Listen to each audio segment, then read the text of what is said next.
Alright, y'all, let's finish off this lesson with vocabulary set L through Q. Now, I wasn't expecting our Poetry Basics notes video to go as long as it did, so I have bumped the deadline for your vocab set to be due by the end of this Friday, December 4th, so you can work through this a little more flexibly if needed. You'll notice it says watch the video, I'm making it right now, then complete all 10 example sentences in the document below.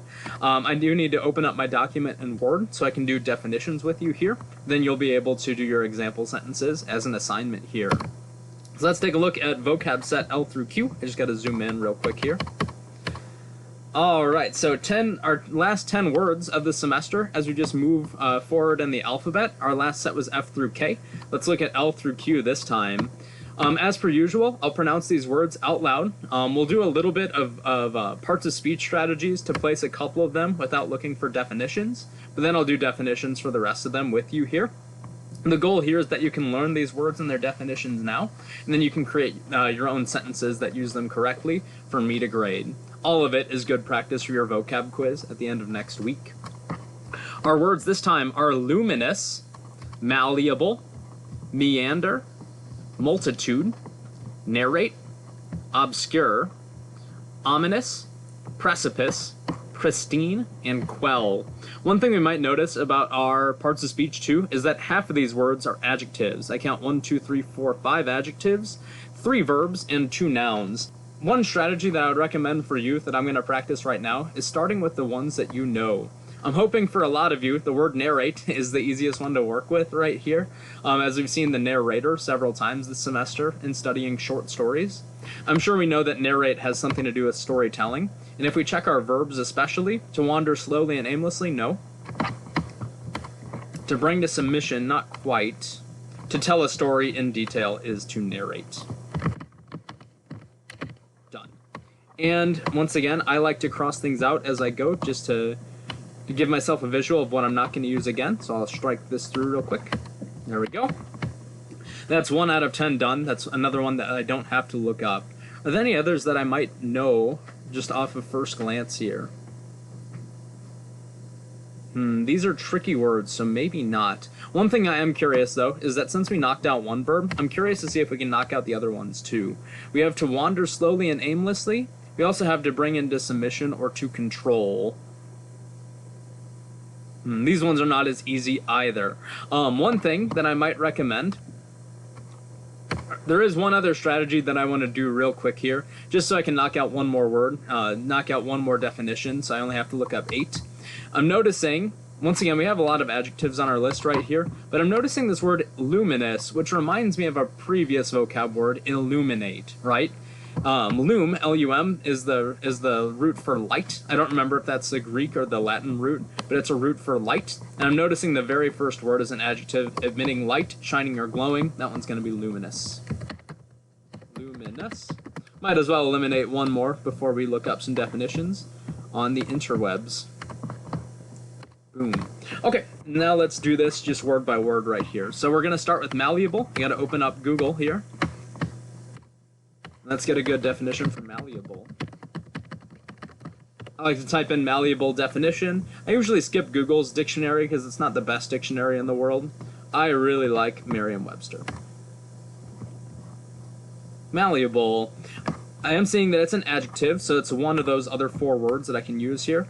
Capable of being extended or shaped by beating with a hammer, having a capacity for change, capable of being altered. Let's see if I've got a word that looks like that. It's an adjective. Pure or untouched, probably not. Bendable or shapeable, capable of change. There it is. 3 down, 7 to go. Meander is next.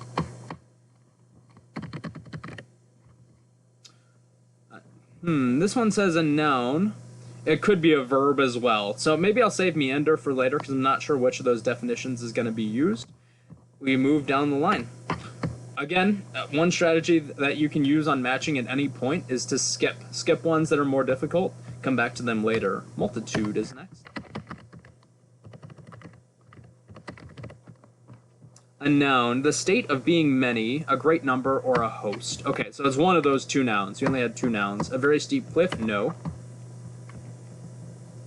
A great number of something is a multitude. Using my parts of speech strategies again, since that's one of the two nouns, means the next word I run into that's going to be a noun has to be this other one, a very steep cliff or overhang. Could be meander, but meander can also be a verb, so I gotta be careful there. Obscura is next. Adjective. Dark, dim, shrouded or hidden, not clearly seen or easily distinguished, not readily understood. So it has a bunch of definitions as an adjective. Let's see what I can find here. Pure or untouched? No. Scary or threatening, promising evil? Maybe. This one, two definitions for adjective. Hard to determine or understand, unknown to many people. That's going to be obscure. Moving right along, as the Muppets say.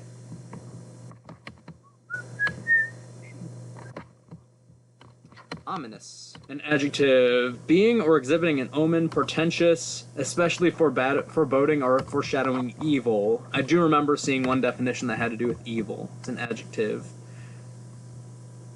Scary or threatening, promising evil is ominous. You might describe like the music in a scary movie as being ominous. It's telling you that something bad's about to happen. Only 4 more words to go. Precipice. I know precipice can look strange for pronunciation, but if you see they give you a pronunciation key. Pre-sa-pice. And I can click that to here as well. A very steep or overhanging place, a hazardous situation. It is a noun, so it has to be my other one right there. A very steep cliff or overhang is a precipice. The key word in that definition is very. So you wouldn't use precipice to describe just any old cliff. It's a very, very, very steep one. A very high overhang is a precipice. 3 more. Pristine, Quell, and Meander. Let's look at Pristine next. Pristine, an adjective. Original, not spoiled, corrupted, or polluted. Pure, fresh, or clean. I do remember seeing something to do with pure and clean. Pure or untouched, spotlessly clean is pristine. Your mom or dad might tell you that you have to clean your room, and it has to be absolutely pristine, perfect. All that's left is quell and meander, and I think that all we have left are verbs, right? To wander slowly and aimlessly, or to bring to submission to control. We'll start with quell. Quell, a verb. To thoroughly overwhelm, to reduce to submission or passivity, to quiet, to pacify. To bring to submission to control. You might play soft music to quell an angry animal or something like that. And then all that's left is meander. We use that strategy where we saved our tough word for last. To meander means to walk slowly and aimlessly. I can take my crosses off right here. So I have noticed some struggles with using these words in their own sentences before. So what I want to do real quick is give a quick overview of each word right here. I will encourage you not to copy down exact sentences off the internet. I want you to try these on your own. But I will walk through each of these words one by one to give you some hints. Notice that luminous is an adjective, emitting light, shining or glowing. I would use luminous to describe an object that is shining or glowing. One thing that we would note too, luminous means emitting light. So in science, a luminous body would be something that creates its own light, like a star. An illuminated body, like the moon, would be something that doesn't create its own light. It just reflects light from other sources. Precipice is a noun, a very steep cliff or overhang. So you can just literally write a sentence that uses the word cliff and replace it with precipice. Pristine is another adjective, pure or untouched, spotlessly clean. I usually hear the word pristine when we talk about something that is completely clean, 100% pure. A baseball card that's in pristine condition would probably be worth quite a bit of money, for instance. Meander is a verb, to wander slowly and aimlessly. Again, you can probably write a sentence using the word wander and replace it with meander. My mom likes to meander through each aisle at the grocery store, and it takes forever, or something like that. Malleable is a tricky one. It means bendable or shapeable. It also means capable of change. So 2 possibilities here. If an object is malleable, like gold, it means it can be bent. Gold is a pretty soft metal. We would describe it as being malleable. It can be bent easily. That's why we make jewelry out of it.